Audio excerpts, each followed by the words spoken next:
Okay guys, welcome back na naman sa aking YouTube channel, no. So ito finally ni-release na yung Rohan 2, yung pre-registration nila. So kakaiba to guys kasi pinasukan na nila ng Rohanomics. So ibig sabihin free to play to earn na siya. So nauuso na talaga ngayon yung mga free to play to earn, maglalaro ka lang kikita ka. So ngayon pwede na kayo mag pre-register. Yan, click nyo lang. Tapos pwede kayong mag-login via Gmail, ayan, pwede ding Apple. So login tayo guys. So ayan, after natin mag pre-registration, magkakaroon kayo ng tatlong ticket na para sa loto nila. Loto winning ticket. Ayan, pili ka lang ng gusto mong number na saswertihin ba. Kasi pwede kang manalo up to 150 cross ayan kapag first prize. Siyempre ang second prize dyan guys is 25,000 cross. Yun yung token nila. At 25,000 naman sa third prize. So yung third prize, kailangan mo lang tatlong white ball.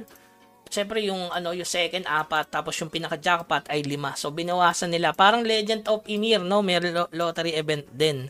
Katulad nito. Yan. May tatlo tayong lucky number, ibobola yan sa Thursday. Kaya salihan nyo guys, baka machambahan nyo yan kahit tatlong bola lang, oh. Pwede kayo maghati-hati dito sa $5,500 yan mga bossing. So ano ba meron dito sa sa Rohan to na to? Syempre yun nga, sabi ko nga sa inyo, meron silang tokenomics, ayan, gameplay, ayan, farm and use, etong cron, buy and sell, pwede mo ibenta tapos magkakaroon ka ng ruby. Tapos pwede mo nang i-convert dito sa Ruby Dollar X. Tapos pwede mo nang i-trade sa cross at pwede mo nang i-cash out yan. Kung ano man yung kailangan dito para maging USDT. So sooner or later, aralin na lang natin kung lalaruin ba natin to. Kasi kung magiging kasabay nyo yung Legend of Ymir, medyo alanganin mga bossing. Tapos meron din siyang NFT character katulad sa Mir 4. Ayan. So, ito na naman ang 2K per day. Upcoming na naman mga bossing. Depende kung nakapaglaro na kayo nito dati sa PC version. Tapos, meron siyang sa mobile version, hindi ko trip. Yung PC version ng one of the best talaga nito guys. So, syempre may class dito. Ayan, Knight. Syempre, Assassin. May Healer.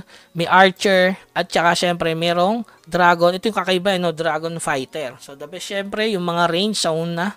Kapag gagawa ka dito, syempre, range muna mga bossing. So, ayun, mag-early access muna kayo guys. Hindi ko alam kung kailan ang start nito. So, may nakalagay naman dito, round 1, round 2, round 3, round 4. So, September 26 to 28. So, possible sa November siguro to. Or October ang release nito mga boss. Kasi hanggang September 28 yung round 4 sa Ruby, oh. September 15 ang begin. So, ayun, parang staking ba to? O paunahan makabili ng Ruby. So, depende guys, no? Sasali ka ba? Hindi ko alam kung sasali tayo dyan. Basta, magpi-pre-register lang ako dito, tapos may tatlong ticket, para nga sa Legend of Ymir.